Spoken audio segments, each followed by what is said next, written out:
A paz do Senhor para todos. Aqui quem vos fala é o pastor e professor Isidro Milton.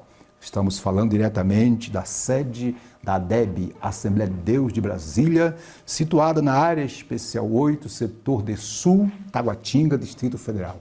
Igreja presidida pelo pastor Osival Pereira Xavier. Queridos irmãos, hoje estamos iniciando mais uma lição da Escola Bíblica Dominical. Desta feita, a lição número 11, que tem como tema o zelo do apóstolo Paulo pela sã doutrina. E está conosco o evangelista e professor Luiz, que irá nos ajudar na ministração da aula. Professor Luiz, seja bem-vindo, suas considerações iniciais e já adianta e faça a oração pela nossa aula. Pai do Senhor para todos, mais uma oportunidade de nós estudarmos a palavra de Deus. Deus nos abençoe e nos dê graça. Oremos. Soberano e eterno Deus, em nome de Jesus Cristo, nós te agradecemos por mais um dia de vitória que o Senhor nos concede. Senhor, ajuda-nos a entender a Tua Palavra, a aprender contigo, que o Espírito Santo tenha liberdade, Senhor, em nós e naqueles que estão nos acompanhando através da ADEB TV. Abençoa, meu Pai, o dia de hoje, que essa lição venha a sair frutos dela para a nossa vida espiritual. Em nome de Jesus, nós te oramos e já te agradecemos, certo da vitória. Amém. Graças a Deus, minhas irmãs, meus irmãos, como eu já disse, hoje é a lição número 11, o tema, o zelo do apóstolo Paulo pela sã doutrina. E a leitura bíblica em classe, minhas irmãs e meus irmãos, se encontra, já vou adiantar, se encontra na primeira epístola a Timóteo, capítulo 6, verso 3 ao 6, depois o versículo 11, e depois na segunda epístola a Timóteo, capítulo 3, verso 14 a 17. Vamos para o textuário. O textuário da lição se encontra em 1 Timóteo 4,16. Professor Luiz, o senhor pode ler para nós o textuário, por favor? Amém. Textuário. Tem cuidado de ti mesmo e da doutrina. Persevera nestas coisas, porque, fazendo isto, te salvarás tanto a ti mesmo como aos que te ouvem. 1 Timóteo 4,16. Muito bem. Queridas e queridos, a verdade prática, como está em tela, tem o seguinte pensamento. A Igreja de Cristo é a única instituição divina na Terra que preserva e defende a sã doutrina diante dos enganos e males das heresias. Muito bem, passemos agora para a leitura bíblica em classe, a começar pelo primeiro livro ou primeira carta de Timóteo, capítulo 6, verso 3, conforme está em tela, nos acompanhe, que diz: se alguém ensina alguma outra doutrina, e se não conforma com as sãs palavras de nosso Senhor Jesus Cristo e com a doutrina que é segundo a piedade, é soberbo e nada sabe, mas delira acerca de questões e contendas de palavras, das quais nascem invejas, porfias, blasfêmias, ruins suspeitas. Versículo 5 diz: contendas de homens corruptos de entendimento e privados da verdade, cuidando que a piedade seja causa de ganho. Aparta-te dos tais. Mas é grande ganho a piedade com contentamento. Muito bem, pulemos para o versículo 11 que diz: mas tu, ó homem de Deus, foge destas coisas e segue a justiça, a piedade, a fé, o amor, a paciência, a mansidão. Indo agora para a segunda carta de Paulo a Timóteo, capítulo 3, versículo 14, que diz: tu, porém, permanece naquilo que aprendestes e de que foste inteirado, sabendo de quem o tens aprendido. E que desde a tua meninice sabes as sagradas letras que podem fazer-te sábio para a salvação pela fé que há em Cristo Jesus. Toda a escritura divinamente inspirada é proveitosa para ensinar, para redarguir, para corrigir, para instruir em justiça. Para que o homem de Deus seja perfeito e perfeitamente instruído para toda boa obra. Muito bem, minhas irmãs e meus irmãos, está aí a leitura bíblica, não é? Que vai dar suporte, vai dar embasamento à nossa lição. E a lição, ela está dividida em 3 tópicos, como é de praxe, né? O primeiro tópico tem como assunto ortodoxia versus heterodoxia, como está em tela. O segundo tópico fala sobre a ameaça de corrupção doutrinária. E o terceiro tópico tem o assunto, a igreja como guardiã da sã doutrina. doutrina. Professor Luiz, qual é o objetivo geral da lição número 11? Objetivo geral: asseverar o zelo pela sã doutrina. Maravilha! E os objetivos específicos, meus irmãos, conforme está em tela, são 3. O primeiro é conceituar e correlacionar ortodoxia e heterodoxia. 2, advertir a respeito da ameaça da corrupção doutrinária. E o terceiro, apresentar a igreja como a guardiã da sã doutrina.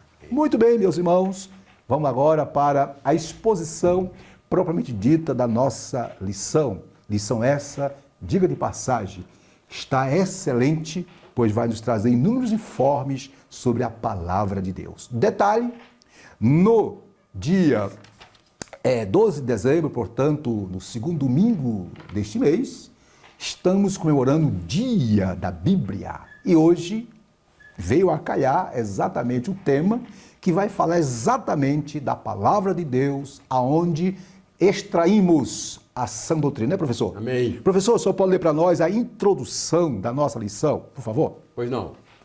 Introdução. Qual o fim do mandamento? Por que devemos zelar pela sã doutrina? Qual o ponto de equilíbrio da sã doutrina? O assunto que estudaremos nesta lição responderá essas questões que se mostram importantes para a nossa caminhada na vida cristã. Que o Espírito Santo o enriqueça na graça e no conhecimento. Muito bem, professor. Minhas irmãs, meus irmãos, os 3 tópicos e os seus itens irão responder a esses questionamentos da introdução. Mas antes, professor, de passar para o tópico 1, a título de esclarecimento, queremos trazer a seguinte fala. Minhas irmãs, meus irmãos, viu, professor, na lição 10, outra lição passada, vimos o amor de Paulo para com a igreja. Não só a igreja de Tessalônica, mas todas as igrejas, não é isso? Todas. Hoje, como já está bem claro aí, né, pelo tema, o zelo do apóstolo Paulo pela sã doutrina, hoje estudaremos sobre, óbvio, né, o zelo do apóstolo Paulo pela sã doutrina. Aí vem uma pergunta, professor, que não quer se calar. O que é zelo? O que significa o zelo? Aí, observe, minhas irmãs, meus irmãos, existem 2 tipos de zelo. Vejamos os sinônimos para esses 2 tipos de zelo. Há o zelo, no sentido negativo, que tem a ver com os excessos, ciúme doentio, portanto, esse tipo de zelo aqui indica uma atitude egoísta. Egoísta, né? É. Isso aí está o sinônimo do zelo negativo. E tem o zelo positivo, que indica o quê? Indica cuidado, dedicação, atenção, preocupação, amor, carinho e afeição. Era esse tipo, portanto, de zelo que Paulo, o apóstolo Paulo, viu, professor, tinha pelas igrejas. Pelas igrejas. Né? Pelos irmãos que havia, né, conquistado para o reino dos céus. Isto é, ele, Paulo, estava preocupado com o crescimento espiritual de forma sadia. Quer ver exemplo?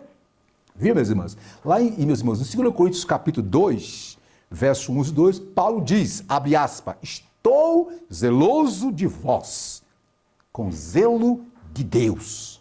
Por que ele diz isso? Aí o versículo está dizendo, porque vos tenho preparado para vos apresentar como uma virgem pura ao marido, a saber, Cristo. Portanto, depois dessas considerações, nós agora vamos passar para o tópico 1, né? Essas considerações são importantes para definir o que zelo é esse, né? Exatamente. Ok? Exatamente. Alguma observação, professor? Não, só corroborando com o que o senhor falou, Isso. O zelo é o cuidado, né? Cuidado, muito Paulo, bem. E quando a pergunta que ele faz aqui na introdução, qual o fim do mandamento? O fim do mandamento é o amor. Maravilha, Né? maravilha. Muito bem. Ok, então o primeiro tópico, minhas irmãs, meus irmãos, conforme está em tela, tem como assunto ortodoxia versus heterodoxia. Queridos, que palavras são essas? O que significa esse negócio? Aleluia. É para responder sobre isso que o item 1 e 2 vai nos proporcionar. Vejamos, item 1, 1.1, 2 termos técnicos importantes. Eu vou ler aqui, professor. Amém. Depois o senhor faz os comentários e nós concluímos. Vamos lá? Amém. Aí em tela, ortodoxia e heterodoxia. Nós destacamos de azul.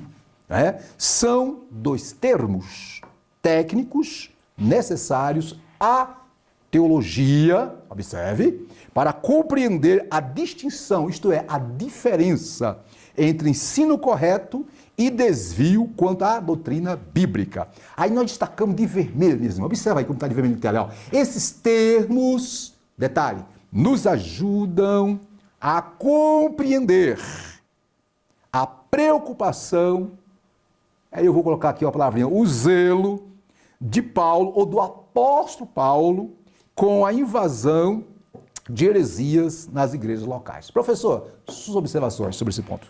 Interessante esse tópico, pastor. Eu concluí o seguinte, esse tópico nos mostra o cuidado que devemos ter com a prática e o ensino ortodoxo, Muito bem. que é o correto. Que é o correto. Deixado por Jesus Cristo. Maravilha. E um detalhe, ainda dentro desse item 1, estamos no tópico 1, que tem como assunto ortodoxia e heterodoxia. Estamos aí no item 1, né, buscando definir os termos. E eu quero apenas agregar mais alguns informes. Observe, meus irmãos. Ortodoxia, professor, significa o quê? Conformidade com os princípios éticos oficialmente definidos. Ok? Já a heterodoxia inclui quaisquer opiniões ou doutrinas que discordem de uma posição oficial ou ortodoxa. Que pode nos induzir ao erro. Isso, muito bem. Eu quero crer que aqui está bem claro, não é mesmo, meus irmãos? Vamos continuar. Agora passemos para o item 2, que vai destrinchar, né, cada um desses conceitos, né? Vai jogar mais luz, clareza. E eu queria convidar o professor Luiz para ler o item 2, conceito de ortodoxia. Pois não. Pois não. Na língua grega do Novo Testamento, a palavra tem como prefixo ortos e significa o que é direito, reto, certo. 1 Timóteo 4, 1 e 2. Então, a definição técnica para a palavra ortodoxia diz respeito à absoluta conformidade com um princípio ou doutrina. Só um pouquinho, professor. Aí de azul, deixa em tela. Observe, Zão, de azul, nós destacamos, viu, professor, né? Amém. Então, vamos repetir? Então, o quê? A definição Técnica para a palavra ortodoxia diz respeito à absoluta conformidade com o princípio ou doutrina. Muito bem, continue. Na teologia cristã, o termo refere-se ao modelo bíblico das sãs palavras. Isso. Logo, a doutrina cristã é ortodoxa, enquanto for coerente com o que Cristo e os apóstolos ensinaram. Agora, ainda em tela, observe que nós destacamos de verde, minhas irmãs, meus irmãos. Professor, então eu estou entendendo aí pela leitura que o senhor fez, que a teologia cristã, ela só se torna, aliás, a doutrina cristã, ela é ortodoxa a partir do momento que for coerente. Com o quê? Com os ensinos de Jesus e dos apóstolos. Maravilha. Muito bem, professor. Ainda dentro desse ponto, o senhor tem alguma coisa a agregar? Só eu queria completar como o senhor perguntou e eu completei aqui como está escrito. Né? Ela é coerente, enquanto ela for coerente com os ensinos de Cristo e dos apóstolos, ela é útil para nós. Ou seja, isso foi um legado deixado por Deus, por Jesus. Podemos dizer que o Novo Testamento, portanto, tem o quê? Tem a forma e a base da ortodoxia cristã. Nós encontramos a base da ortodoxia, né, do ensino cristão nas cartas de Paulo, nos evangelhos, nas epístolas gerais, etc. Fechando esse ponto, observe, é interessante dizer o seguinte, que todo o ensino bíblico, doutrinário, deve ser estritamente de acordo com a mensagem revelada no Novo Testamento. Se não for, não é ortodoxo. Não é ortodoxo. Então vamos lá. Ortodoxo aí não é a coisa radical, não é a coisa extremista, como alguns ensinam. Ortodoxo aí é o que é? É algo que está conforme o padrão que Deus determinou. Amém. Estou certo? Certo, correto. Fechando esse item 2, ainda temos observação, professor, aqui, portanto, tal ortodoxia, não está na revista, mas eu quero aqui agregar esses informes, né? Tal ortodoxia cristã tem nas Sagradas Escrituras, na Bíblia Sagrada, minhas irmãs e meus irmãos, a única fonte do verdadeiro conhecimento de Deus, de suas doutrinas e da maravilha ou da maravilhosa salvação em Cristo Jesus. Certo, chefe? Certo. Então, maravilha. Então, vimos aí a definição do conceito ortodoxia. Então, repetindo, porque É bom repetir, que a repetição faz parte da didática, né? Repetindo, então, qual é o conceito de ortodoxia? Ortodoxia é tudo aquilo que é conforme ortodoxia bíblica, ortodoxia cristã, ortodoxia da doutrina. É todo o ensinamento que está de acordo conforme a palavra de Deus. Isso. Certinho? Certo. Aí tem agora heterodoxia, né, professor? Isso. E aí eu vou ler aqui na revista, né? Vimos o conceito de ortodoxia. Agora, e heterodoxia? O que que é? Vamos lá. Item 3. Tá aí, ó, no item 3. Conceito de heterodoxia, conforme está em tela. Nós até destacamos de vermelho, ó, o prefixo da palavra heteros significa o quê, professor? Diverso. Diverso. Aí, mano, tá em tela. Aí, ó. Assim, heterodoxia nos remete a opinião diferente, oposição aos padrões, normas ou dogmas estabelecidos, como já falamos no início, né? Se a ortodoxia tem um só parecer, a heterodoxia implica, óbvio, várias opiniões, várias ideias sobre o mesmo objeto. Aí nós destacamos de vermelho para o apóstolo Paulo, observe, de azul, para o apóstolo Paulo, a igreja deve manter o quê, professor? A unidade doutrinária. Isso. Da fé. O que mais? E combater com veemência as doutrinas de demônios. Isso. É o apóstolo Paulo que diz isso, viu, gente? Tá bom? Então, e aí, observe, né? De vermelho, nós destacamos, a igreja deve ser, portanto, ortodoxa. Sua advertência é um antídoto, isto é, a advertência do apóstolo Paulo é o antídoto para nós nos dias de hoje. Devemos, pois, fortalecer a unidade doutrinária em nossas igrejas. Professor, suas observações. Se é um antídoto, é porque a heterodoxia é um veneno. Veneno. Então, eu concluí aqui que o heterodoxo é todo ensino que escapa à ordem e o contexto que Jesus e seus apóstolos ensinaram. Muito bem. Em outras palavras, como o senhor disse, a heterodoxia inclui quaisquer opiniões ou doutrinas, ou ensino, ou filosofia, ou estudo, ou pregação. Meus irmãos, que discorda, que fere os princípios da palavra de Deus. E ortodoxia é tudo aquilo que é ensinado, pregado, vivido, conforme os padrões da palavra. Ainda dentro desse ponto, professor, eu queria fazer uma observação. Queridas e queridos, meus irmãos, a declaração de fé das Assembleias de Deus Glória a Deus. é um documento que organiza de forma escrita e sistemática o quê?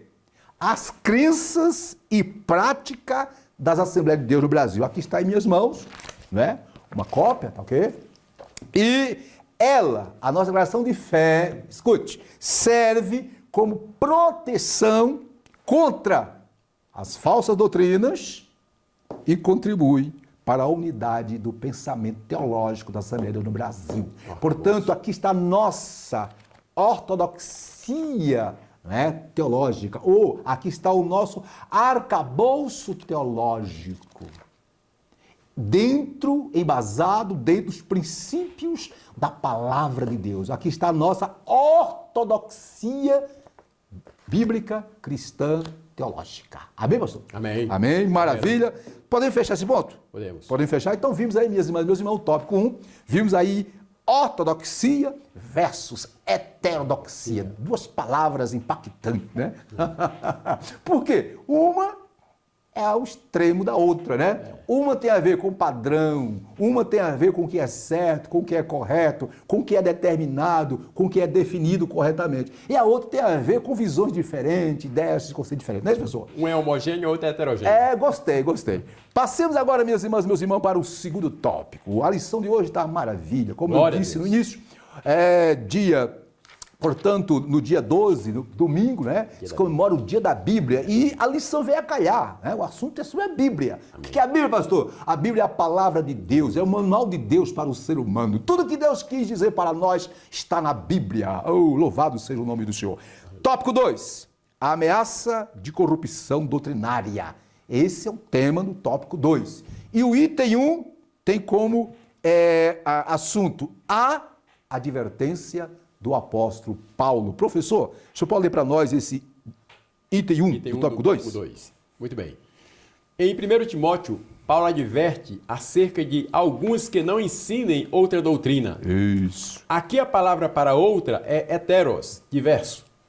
Por isso, Paulo se refere a outra doutrina, como a que nada tinha a ver com a genuína doutrina de Cristo. Só um pouquinho, professor. A inteira está de vermelho, observe, meus irmãos. Então, quando Paulo fala outra aí, né, são ensinamentos diferentes, né, vagos, diversos, contrários aos princípios da palavra de Deus. Você pode continuar? Esse zelo para preservar a sã doutrina trazia um contexto de homens sem escrúpulos, que não respeitavam os ensinos apostólicos. O apóstolo os identifica como lobos cruéis, vestidos de ovelhas que investiam contra o rebanho de Deus, não o perdoando. Meus irmãos, que coisa tremenda. Aí, professor, qual é a sua observação que você quer fazer nesse ponto aí? A palavra de Deus nos ensina, pastor, que até a misericórdia do ímpio é cruel. Maravilha. Eu queria falar... Sim. Você concluiu? Esse tópico nos adverte para o perigo da corrupção doutrinária que é a heterodoxia. Maravilha. Interessante, professor, queridas irmãs e irmãos que estão participando conosco dessa aula abençoada. Observe que Paulo, na leitura que foi feita, né? A leitura que foi feita em 1 Timóteo e 2 Timóteo, a leitura em classe, nós observamos que Paulo apela ao bom senso pastoral de Timóteo, para que ele enfrente com autoridade os falsos mestres e mantenha o modelo de tudo quanto foi ensinado acerca da genuína doutrina cristã. Amém. Não só nas cartas pastorais, 1 e 2 Timóteo e Tito, mas também nas outras cartas. Paulo demonstra um cuidado em manter a sã doutrina. Interessante notar, que esse termo aí, sobre a advertência do apóstolo Paulo, observe que existiam pessoas, Paulo aponta aqui, e diz, alguns que não ensinam outra doutrina. Paulo não diz nome, Alguns. Se é alguns, são muitas pessoas, E essas pessoas apontadas por Paulo, viu, meus irmãos e meus irmãos, se ufanavam, se gloriavam, diziam ser mestres da lei e da verdade. Mas, viu, meus irmãos e meus irmãos, na realidade, eram o quê?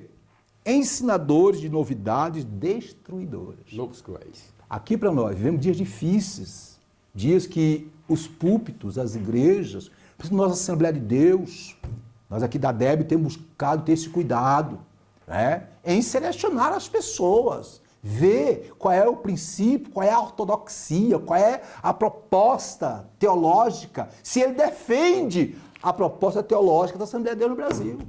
Porque o que tem de gente aí disfarçado de doutor, de mestre, de grande pregador, mas querendo infiltrar, em meio aos santos, os seus joios, não está na história, professor? Podem continuar? Pode. Observe, um detalhe aqui, gente, aqui, a sã doutrina bíblica é absoluta e não admite que outro evangelho seja pregado. Gálatas 1:8, Paulo diz, ainda que nós mesmos, ou um anjo do céu, vos anuncie outro evangelho, além do que já vos tenho anunciado. O que diz Paulo? Seja o quê? Anátema. Maldito. Portanto, minhas irmãs, meus irmãos, para fechar o ponto 1, sobre a advertência do apóstolo Paulo, nada é mais, viu, professor Luiz? Viu, meus irmãos, meus irmãos? Nada é mais nocivo para a saúde espiritual da igreja do que as falsas doutrinas, os falsos ensinos. Escute, uma falsa doutrina pode ser, primeiro, a negação de uma verdade da fé cristã ou mesmo uma adição a ela. Vou repetir. Uma falsa doutrina pode ser a negação dos princípios basilares dos ensinamentos de Cristo, ou pode ser uma adição ou um acréscimo. Então, Se alguém ensina, se alguém prega, se alguém diz semestre, porém, nega certas verdades que Paulo enfatizou, que Jesus enfatizou, ou acrescenta algo mais àquilo que Jesus, Paulo e os apóstolos ensinaram, seja amaldiçoado e anátema. Estou certo? Certo. Maravilha. Nós aqui é desse jeito. Glória a Deus. Maravilha. Vamos lá. Estamos no tópico 2, ameaça de corrupção doutrinária. Vimos aí a advertência do apóstolo Paulo a Timóteo. Agora, 2, vejamos quais eram os problemas doutrinários que Paulo estava tanto preocupado e, portanto, tinha um zelo tremendo em manter a doutrina. Você pode ler para nós, professor, mais uma vez aí? Pois não. Quais eram os problemas de ordem doutrinária? Isso. As igrejas plantadas por Paulo e outros apóstolos no primeiro século sofreram com a infiltração de conceitos filosóficos pagãos e judaizantes na interpretação da doutrina apostólica. Só um pouquinho, aí na tela, observa, elas sofreram, primeiramente, aqui ó, filtração de conceitos filosóficos pagãos e judaizantes, né? Isto é, quer dizer, foi uma mistura. Lembra que eu falei que a doutrina, né, a falsa doutrina, ela ou nega ou acrescenta. Desvirtua ou acrescenta. Isso. Continue. Agora está de azul em tela aí, meus irmãos. Continue, professor. Nas igrejas, como a de Corinto ou Éfeso, havia os que afirmavam crer no Evangelho, mas não renunciavam aos costumes pagãos. Outros traziam a bagagem religiosa do legalismo judaico, aliada ao gnosticismo. Só um pouquinho, professor. Vamos aqui, em tela, observe, meus irmãos, que a igreja de Corinto, a igreja que tem os dons espirituais, né, aquela coisa toda, mas que, infelizmente, muitos que foram ganhos para Cristo, ao irem para a igreja, trouxeram consigo seus conceitos, suas filosofias, suas ideologias. E hoje não é igual? Cuide do lembro, professor, por favor. Agora está de vermelho aí em tela. É lamentável que hoje haja os que defendem a banalização da graça de Deus para, em nome dela, viverem em licenciosidade, e os judaizantes que confundem a liturgia cristã com a judaica, bem como a moral cristã com o legalismo judaico. A Igreja de Cristo pertence a um novo tempo e deve obedecer ao ensino do Novo Testamento. Muito bem, professor. E aí, professor, o que é que você quer dizer? O que é que o senhor diz aí sobre esse ponto? Interessante que aqui, quando o senhor comentou, quando diz aqui que é lamentável que hoje haja, ainda existe hoje em dia, pessoas que dizem crer no Evangelho, mas estão servindo a dois senhores. E um detalhe, professor, infelizmente, lembra que eu falei para você, que eu falei no início aqui, ó, que o que é uma falsa doutrina? Queridos e queridas, meus irmãos, minhas irmãs, falsa doutrina é a negação da doutrina verdadeira ou o acréscimo. Pois muito bem, isso existia com os judaizantes, que eram cristãos, judeus que se converteram, pessoas judeus que se converteram a Cristo, mas queriam e diziam que, como dá em Epístola aos Gálatas, etc., como já vi em lições passadas, não, o cristianismo, se você ser um cristão de verdade, você precisa seguir alguns preceitos da lei, né? Circuncisão, guarda-dias, aquela coisa toda, né? Outra coisa, né? Outros dizem, não, o evangelho é liberdade, a gente pode fazer o que quiser, Deus quer só o coração. Deus é amor. Então, hoje em dia está bem claro. E o que Paulo está nos dizendo nesta aula, ou nesta lição, ou na leitura que fizemos lá na primeira epístola a Timóteo, na segunda epístola a Timóteo? Paulo diz, olha, tenham cuidado com tais ensinamentos, não é? Mantenham a pureza espiritual. Não é? Por isso, viu, professor, viu, meus irmãos? Temos que investir pesado no ensino, na escola dominical. Você precisa estar firme na escola dominical, levar seus filhos para a escola dominical, tem que participar do culto de ensino, porque é nesses ambientes que as arestas doutrinárias, ou as arestas, digamos assim, de doutrinas errôneas são tiradas. E a boa doutrina é, digamos assim, implantada nos corações. Ok? Ok. Aí, nesse ponto aí, só para dar um exemplo dos erros doutrinários que Paulo enfrentou, tanto na igreja de Corinto, na igreja de Tessalônica, em todas as igrejas, né? Por exemplo, lá em 1 Coríntios 6,12, Paulo diz, tudo é lícito, mas nem tudo convém. Por que Paulo, no seu escrito, na sua escrita aos irmãos de Corinto, disse isso? Observe, porque naquela época, existia um erro doutrinário. Então, Paulo busca corrigir os que estão de Corinto. Alguns deles estavam adotando um comportamento completamente reprovável.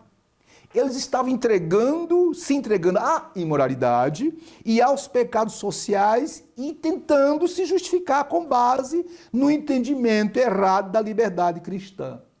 E não é isso que está acontecendo? É muito triste quando o mundo invade a igreja. O que é que tem? Deus quer só o coração. Né? É o agnosticismo, né? Aliás, o gnosticismo, que foi uma das heresias que Paulo mais combateu, ensinava isso. Olha, é o seguinte, o corpo para nada presta. É o né? gnosticismo. Só o espírito que presta. Então, se o corpo para nada presta, então viva à vontade, curta, pratique o que quiser praticar com o corpo. Aqui para nós, querido. Está repreendido em nome de Jesus, tal falso ensino. Né? Amém. Vamos continuar. Estamos no tópico 2, falando sobre a ameaça da corrupção doutrinária. Vimos primeira advertência do apóstolo Paulo. Segundo item, vimos, não é, quais eram os problemas de ordem doutrinária, gnosticismo, judaizante e etc. Terceiro item, fábulas e genealogias intermináveis. Também estamos continuando falando sobre os problemas que ele está enfrentando. Vou ler aqui, professor. Aí em tela, fábulas e genealogias intermináveis. Enquanto eu estou lendo aqui, o senhor procure para nós 1 Timóteo 1,4, por favor. De vermelho. No tempo de Paulo, observe, no tempo de Paulo, havia os mestres falsos que propagavam fábulas e lendas da vida judaica como culto aos anjos, conforme Colossenses 2,18. Além de não possuírem conteúdo concreto, eles torciam os sentidos da verdade apostólica, né? Portanto, o apóstolo advertiu a igreja quanto a essas coisas e as refutou com veemência. Aí nós destacamos aí de verde. Aprendemos com Paulo, que não podemos perder tempo com querelas, isto é, com debates, com discussões infrutíferas. O conhecimento das Escrituras, está de vendo aí, não é para ostentar vaidade pessoal ou capacidade do intelecto, mas para fazer caminhar com o coração puro, uma boa consciência e uma fé não fingida. Portanto, ser teólogo, estudar a palavra, ter formação cultural é muito importante, que isso não sirva para debates, mas sirva para o quê? Ajudar os outros a crescer na graça e no conhecimento. Leia para nós 1 Timóteo. Começa o versículo 3 e 4, por favor. Eu pedi permissão ao senhor para ler o 3. Isso. 1 Timóteo 1, 3 e 4. Maravilha. Eu vou ler essa versão viva, mas a palavra de Deus é uma só. Ah, que bom. Como lhe disse quando viajei para a Macedônia, espero que você fique aí em Éfeso e procure impedir os homens que estão ensinando a doutrina errada. Que coisa, hein? Ponha um fim aos mitos e fábulas deles e à ideia que eles têm de poderem salvar-se por conseguir a proteção de uma cadeia interminável de anjos que leva até Deus.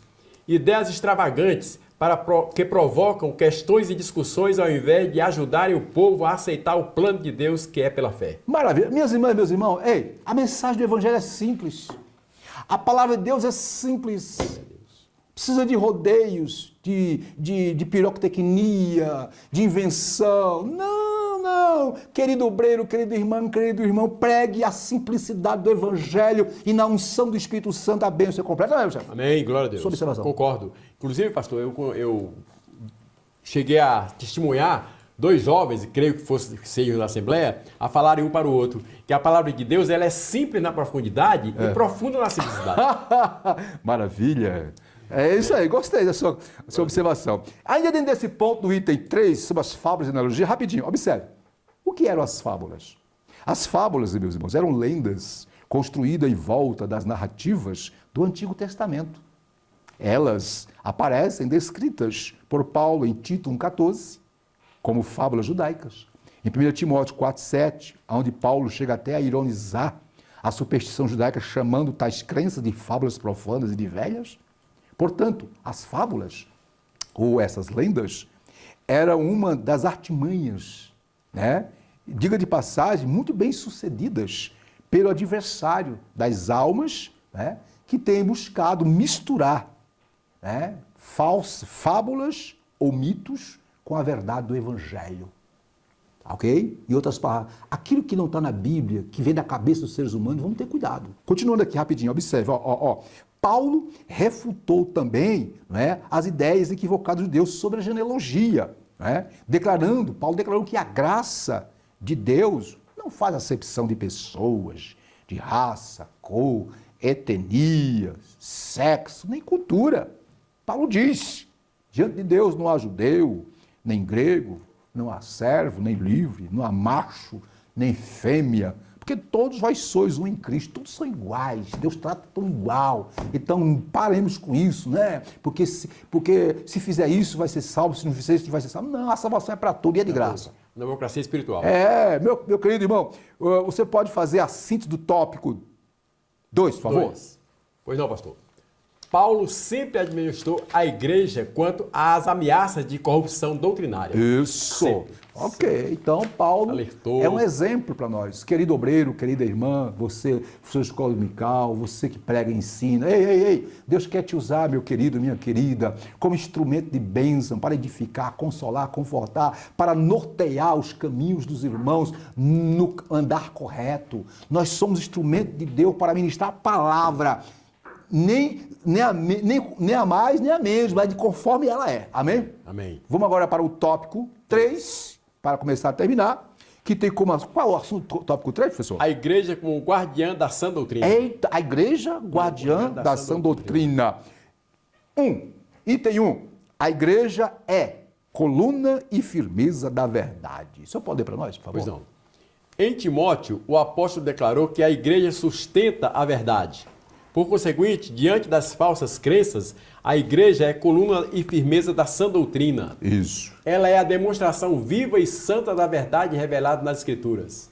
Por isso, a igreja mantém e defende a sã doutrina contra todo erro, oposição intelectual, filosófica e religiosa dos falsos mestres. Muito bem. Não podemos descuidar desse nosso papel. Ok, aí de tela, observa, nós grifamos de vermelho. Ó. Vermelho. Só, vi, minhas irmãs, observa aí, olha como é que está aí. Ó. A igreja mantém e o quê? Defende o quê? A sã doutrina. Isso, contra todo erro.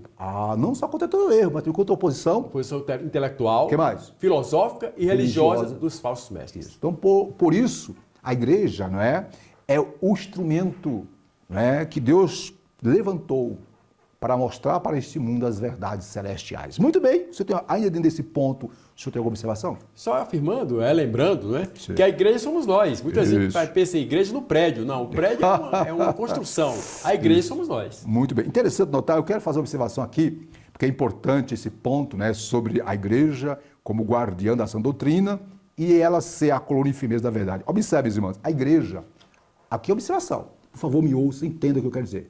A igreja é a coluna e firmeza da verdade na medida em que se baseia em Cristo Jesus e em sua palavra. Vou repetir. A igreja é a coluna e firmeza da verdade na medida em que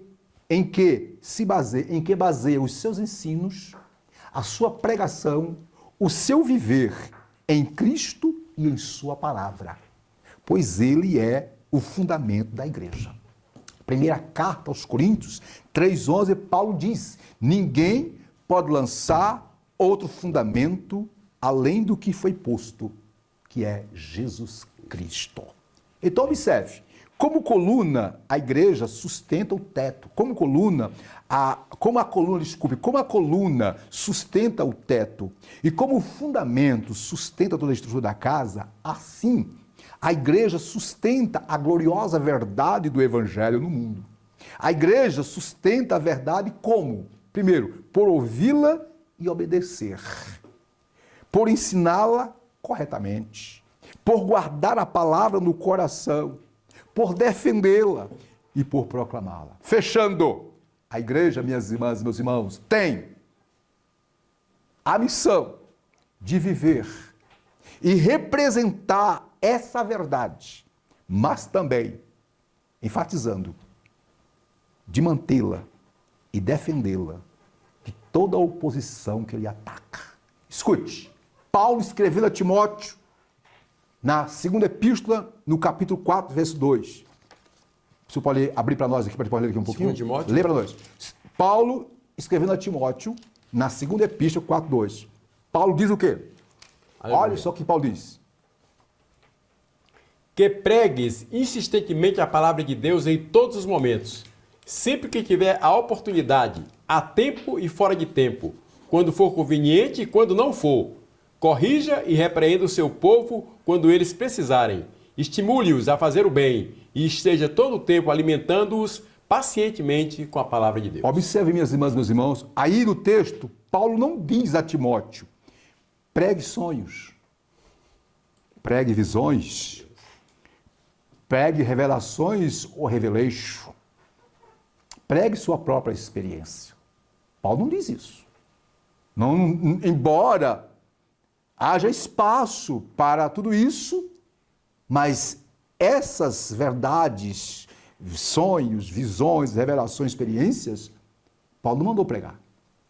Paulo diz, olha, pregue a palavra. Pregador, ensinador, professor da IBD, minha irmã, meu irmão, Deus te deu oportunidade para dar uma palavra, fale a palavra, ministre a palavra e deixa que o Espírito Santo faz a obra nos corações. O meu papel, o seu papel é lançar a semente, que é a palavra de Deus.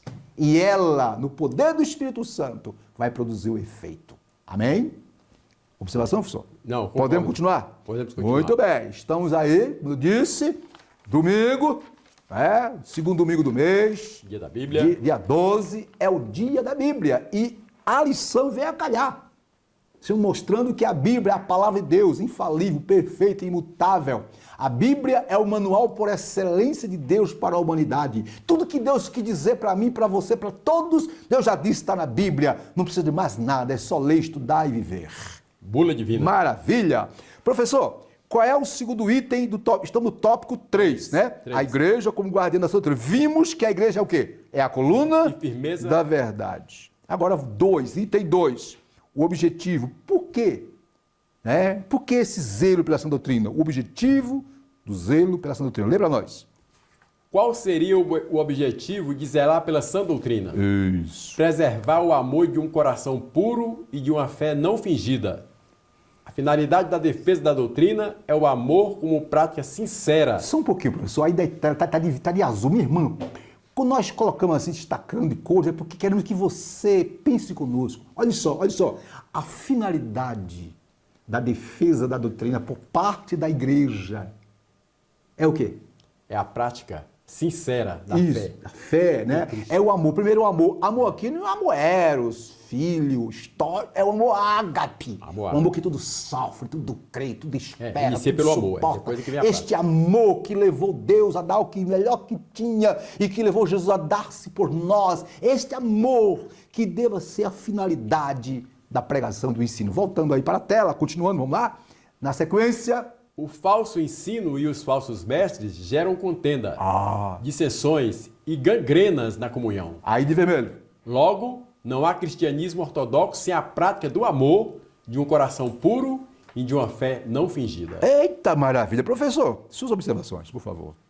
Concordo aqui com ele, né, pastor? Que a finalidade da defesa da doutrina é o amor. Né? E Deus é amor. Deus né? é amor. Como prática sincera, sem cera. Isso. Sem verniz, da fé em Cristo. Maravilha. Observe, minhas irmãs, aí dentro desse ponto eu quero agregar alguns informes aqui para nós. Esses informes, essas observações que nós fazemos para jogar luz no texto, né? Amém. Para trazer maiores clarezas ao que está na revista. E o que eu coloco? Né? Sobre o objetivo do zelo pela sã doutrina. A Igreja de Cristo, escute, é a única instituição na Terra que preserva e defende a verdade de Deus, viu, minhas irmãs? Ante os enganos e males das heresias. Ok? A igreja, portanto, meus irmãos, é a demonstração viva e santa da verdade do Evangelho. Estou enfatizando, porque é isso que... O papel da igreja é o quê? É o de sustentar, manter e defender a verdade contra todo erro, seja qual for, ou da onde vier, não é? Portanto, Jesus disse em Mateus 5,13 que a igreja é o sal da terra. E versículo 14, que a igreja é a luz do mundo. Portanto, meus irmãos, a igreja tem a missão de viver e representar essa verdade, mas também de mantê-la e defendê-la de toda oposição que lhe ataca. E como fazer isso, pastor? Simples, oração, dependência do Espírito Santo, muito estudo da palavra, vamos nos encher com a palavra. Ei, não há avivamento sem o poder da palavra, não há transformação sem o poder da palavra, não há santificação, tudo é a palavra, mas uma palavra sadia. Sadia. Esse negócio de dar remédio errado, né? A coisa piora. O remédio certo para as mazelas existenciais, para as doenças espirituais, está aqui, palavra de Deus. Querido, podemos continuar? Passemos para o último item do tópico 3. Qual é o assunto do último item, pastor? A primazia do amor. A primazia do amor. Eu vou ler aqui, rapidinho. Aí em tela, o fim do mandamento é o amor. Como está em 1 Timóteo, 1 Timóteo 5. Aí nós tocamos de azul. Em 1 Timóteo, o amor aparece como um freio, um instrumento de equilíbrio no combate às falsas doutrinas. Na Epístola Paulina, o combate nunca é contra pessoas, mas contra as ideias que elas representam. Vou parar um pouquinho e deixa em tela. Observe que tudo que Paulo falou, disse, tanto nas cartas gerais como nas cartas pastorais, tudo visava não combater o ser humano, não combater a pessoa, mas combater falsos ensinos, falsas ideias, falsos conceitos. Qual é a lição que aprendemos aqui? Que nós, independente da pessoa, né, nós devemos amar a pessoa, amar o ser humano. Agora, ideias que divergem da palavra de Deus, nós não podemos amar. Vou continuando aí a leitura. O zelo do apóstolo se dá justamente para impedir que o espírito dos falsos mestres se infiltrasse na igreja. Nesse caso, o amor, como fim do mandamento, é o antídoto, é o remédio perfeito. Ora, o amor de um coração puro é um amor que procede de dentro para fora, não se tratando de mero sentimento, de emoções vagas. Nesse amor, o coração é santificado pelo Espírito, porque diz a Bíblia lá em Romano que o amor de Deus é derramado pelo Espírito Santo, gerando uma pureza interior. Pois um coração sujo pelo pecado não pode, óbvio, agir amorosamente. Já um coração limpo diante de Deus recebe e vê as coisas espirituais com transparência, com clareza. Fechando de vermelho, aí em tela, minhas irmãs, meus irmãos, observe esse destaque. No amor, quando eu falo amor aqui, querido, nós não falamos aqui desse amor, paixão, erótico, filho, estógio. Esse amor tem sua importância nos seus devidos lugares. Agora, estamos falando aqui do amor maior, o amor supremo, o ágape, o amor de Deus. Aí, ó, no amor não há lugar para imparcialidade, pois se cultiva uma boa consciência, nem lugar para simulação, fingimento, hipocrisia, pois se cultiva uma fé não fingida, conforme lá, 1 Carta aos Coríntios 13:7. Esse tipo de amor aqui é aquele amor que tudo sofre, tudo crê, tudo espera, tudo suporta. Professor, suas considerações, por favor. Deus ama o pecador, porém abomina o pecado. Eu só disse tudo, ok? Detalhe, Paulo, em seus escritos, em momento nenhum, nem o próprio ninguém, Jesus, a Bíblia, em momento, lugar nenhum, do Gênesis ao Apocalipse, a Bíblia não ataca pessoas. Não. A Bíblia, ela busca defender os princípios basilares do projeto de Deus para a humanidade. Deus não faz acepção de pessoas. Isso.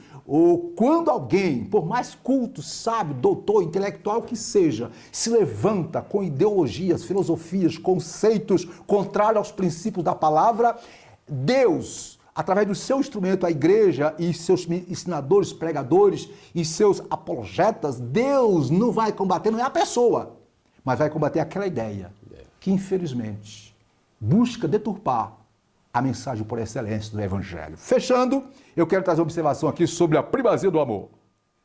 Observe, minhas irmãs, meus irmãos.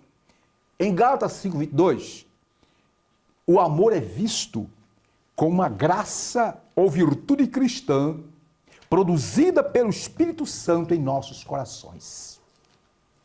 Portanto, este amor é a realidade da vida a partir de Deus que transforma o ser humano.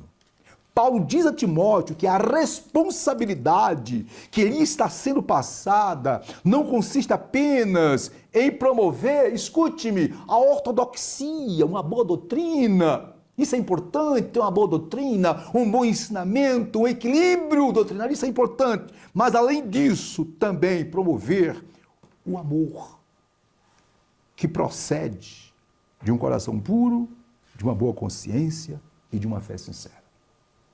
O amor, meus irmãos e minhas irmãs, que Paulo está falando aqui, este amor, conforme Romanos 5, que é derramado pelo Espírito Santo nos corações, esse amor gera unidade, gera paz.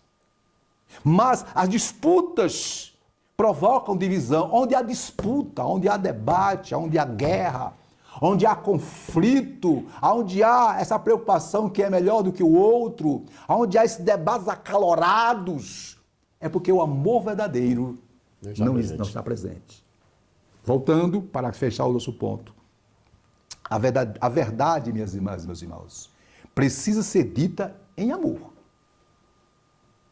E o amor precisa acompanhar a ortodoxia. Amém. Eu vou repetir. A verdade, quando eu falo verdade aqui, o evangelho, a mensagem, a sã doutrina deva ser dita, pregada, né? Recheada com o amor de Deus. Ok? Porém, este amor, ele precisa também acompanhar a ortodoxia. Uma coisa está atrelada à outra. Se eu digo que eu amo a Deus e amo meu irmão, eu faço tudo conforme os princípios basilares da ortodoxia de Jesus. Aleluia. Porque Jesus fez e faz o melhor por nós. Podemos? Pode. Querido, síntese do tópico 3, para começar a terminar, né, meus irmãos? Porque aqui o negócio hoje foi bom demais. Aleluia. Síntese, pastor. Pois não, pastor. Síntese do tópico 3. Como coluna e firmeza da verdade, a igreja é a guardiã da sã doutrina. Maravilha! Muito bem, minhas irmãs e meus irmãos. Hoje, lição número 11, tema, o zelo do apóstolo Paulo pela sã doutrina. Vimos, primeiro tópico, né, a ortodoxia versus heterodoxia. Vimos o conceito, o que isso significa, né? Depois vimos no tópico 2, a igreja como guardiã, aliás, tópico 2, vimos aí a ameaça de corrupção doutrinária, Paulo preocupado, estudando Timóteo sobre essa ameaça, né? Vimos, né? E por último, vimos o terceiro tópico, a igreja, ela é a guardiã, ela é a atalaia, ela é o depósito. A ela, Jesus confiou a responsabilidade de, neste mundo, através da palavra, falar para as pessoas que existe salvação e solução. E agora passemos para a conclusão da lição. Eu quero convidar mais uma vez o professor Luiz para ler para nós a conclusão, conforme está em tela. Pois não. Conclusão. A Bíblia, a palavra de Deus, é a fonte genuína para a doutrina cristã. Isso. Por isso, precisamos ser dedicados estudantes das Sagradas Escrituras, a fim de que zelemos pela sã doutrina. Levemos em conta que a finalidade dela é o amor para, em Cristo, vivermos com um coração puro e uma fé não fingida. A exemplo de Paulo, somos chamados para zelar pelo ensino de Cristo, a fim de edificar a igreja do Senhor. Meu querido professor Luiz, suas considerações finais, por favor. Que nós, enquanto igreja, a igreja somos nós, como eu já falei anteriormente, devemos perseverar na guarda da sã doutrina, porque ela foi um legado que Jesus Cristo e seus apóstolos deixaram para nós. Maravilha. Meus irmãos, minhas irmãs, que lição abençoada. Detalhe, hoje nós estamos na antepenúltima lição. Na próxima lição, lição 12, será a penúltima. Estamos a 2 lições para o término desse trimestre. Detalhe! As novas lições já chegaram, viu? Aqui na igreja sede, procura o irmão Raimundo. Mas antes de nós orarmos, eu quero fazer também alguma observação sobre a conclusão. Antes da conclusão, minhas irmãs e meus irmãos, como nós dissemos, não é? Logo no início da aula, dia 12, próximo domingo, não é? É comemorado no Brasil e no mundo cristão, entre os cristãos protestantes, o Dia da Bíblia. Eu quero aqui apenas, viu, professor, com rápidos informes, trazer algumas informações sobre como é que começou esse Dia da Bíblia. Queridas e queridos, por favor, nos ouça. Olha bem, o Dia da Bíblia foi criado em 1549, na Grã-Bretanha, atual Inglaterra, quando o bispo Cranmer, um dos líderes da reforma inglesa, incluiu no livro de orações do rei Eduardo VI um dia especial para que a população intercedesse em favor da leitura do livro sagrado. Assim começou. Não é? No Brasil, a data começou a ser celebrada em 1850, quando chegaram da Europa e dos Estados Unidos os primeiros missionários cristãos evangélicos. Porém, A primeira manifestação pública aconteceu quando foi fundada a Sociedade Bíblica do Brasil, em 1948, em São Paulo. E aí, portanto, desde dezembro, em dezembro de 2001, não é? Essa comemoração tão especial do Dia da Bíblia passou a integrar o calendário oficial do país por meio da Lei Federal 10.335, que instituiu a celebração do Dia da Bíblia em todo o território nacional no segundo domingo de dezembro. Aqui está uma pequena informação, porque como surgiu, né? E por que o Dia da Bíblia? Por que celebrar? Existem N fatores. Rapidinho, observe. O termo Bíblia tem origem no grego biblos, que significa livros. O nome Bíblia foi aplicado às escrituras sagradas, originalmente por João Crisóstomo, grande pregador e patriarca de Constantinopla, que foi líder do ano 398 a 404 depois de Cristo. Portanto, queridas e queridos, a Bíblia é um conjunto de pequenos livros ou uma biblioteca. Foi escrita ao longo de um período de cerca de 1.600 anos por mais ou menos 40 homens que divinamente inspirados das mais diversas profissões, origens culturais e classes sociais. Queridos, queridas, amados irmãos, amigos que nos ouvem, que participam conosco da CBD, a Bíblia foi o primeiro livro impresso no ano de 1455 por Johann de Gutenberg, que foi o criador da prensa com tipos móveis de metal, dando início a uma revolução na técnica da impressão. Continuando, a Bíblia é o livro mais traduzido, mais comprado, mais lido e o mais perseguido em toda a história. Somente a Bíblia, somente ela, nenhum livro teve ou tem tido a resistência que a Bíblia teve e tem tido durante 2000 anos de intenso escrutínio pelos seus críticos. Mesmo em meio aos diversos ataques, a credibilidade da Bíblia nunca foi abalada. Continuando, para começar a terminar, a Bíblia tem moldado a história das civilizações mais do que qualquer outro livro que o diga a história geral. Por último, a Declaração de Fé das Assembleias de Deus do Brasil diz o quê? O que ela diz sobre a Bíblia? Diz aqui, cremos na inspiração divina, verbal e plenária da Bíblia Sagrada, única regra infalível de fé e prática para a vida e o caráter cristão. Continua dizendo, tudo o que precisamos saber sobre Deus e a nossa redenção está suficientemente revelado na Bíblia. Continua a nossa declaração de fé. A Bíblia é o manual de Deus para toda a humanidade. Fechando, o saudoso pastor e teólogo Antônio Gilberto escreveu que, abre aspas, o autor da Bíblia é Deus. O seu real intérprete é o Espírito Santo. E o seu tema central nada mais é do que o Senhor Jesus Cristo. Começando a terminar, o que a Bíblia diz de si mesma? O que a Bíblia fala de si mesma? Rapidinho. Em 2 Timóteo 3, 16, 17, a Bíblia diz que ela é inspirada por Deus, é útil para o ensino, para a repreensão, para a correção e para a instrução na justiça. Em Hebreus 4:12 diz que a Bíblia é a palavra de Deus, viva e eficaz e mais afiada que qualquer espada de 2 gumes, que penetra até o ponto de dividir alma e espírito, juntas e medula, e julga os pensamentos e as intenções do coração. No Salmo 119, 105, a Bíblia diz que ela é lâmpada para os nossos pés e luz para os nossos caminhos. Em João capítulo 5, verso 9, Jesus diz, examinai as Escrituras, porque vós cuidais de ter nelas a vida eterna, e são elas que de mim testificam. Assim termino essa breve homenagem ao Dia da Bíblia, e que todos os irmãos e as irmãs, e todos que nos participam conosco dessa EBD, dia após dia, ame a Bíblia, leia a Bíblia, estude a Bíblia, viva a Bíblia. E assim fazendo, meu irmão, minha irmã, você vai crescer na graça e no conhecimento do Senhor Jesus. Amém. Amém, chefe? Amém, glória a Deus. E na conclusão da nossa lição,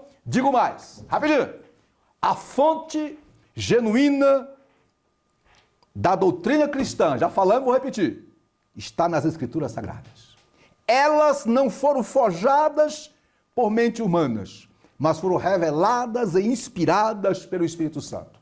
Cabe a mim, cabe a você, cabe a nós, que cremos na Bíblia Sagrada, ensiná-la sem forçar interpretações que fogem da hermenêutica sagrada.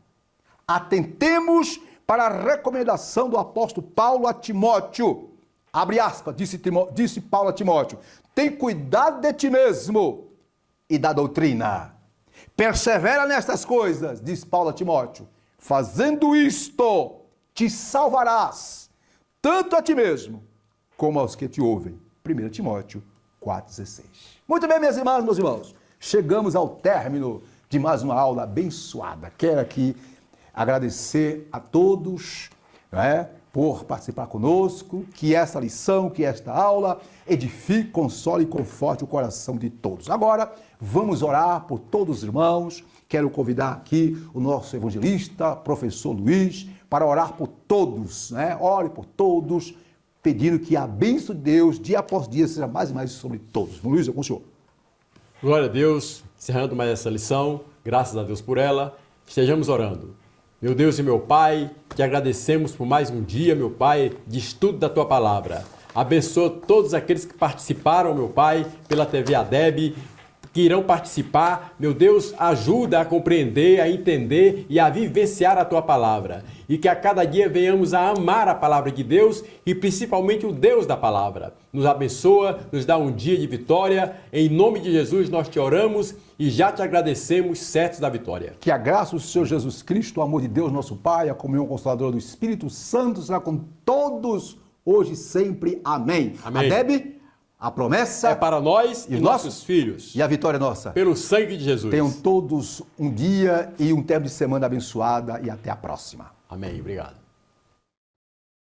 IBADEB, Instituto Bíblico da Assembleia de Deus de Brasília. Material autodidático. Você também pode estudar por extensão, por ensino à distância ou de forma presencial. Curso de integração ministerial, curso médio e avançado em teologia. E os nossos cursos para ensino à distância, você pode estudar em qualquer lugar do mundo. Curso de integração ministerial, curso médio e avançado em teologia. Em nossos cursos presenciais, cursos de formação em psicologia pastoral, formação em ciência da religião e formação em educação religiosa. Na IBADEB você tem preços a custo acessível. Entre em nosso site e conheça os nossos cursos www.ibadeb.com.br ou pelo telefone 613573 1578. IBADEB, Instituto Bíblico da Assembleia de Deus de Brasília.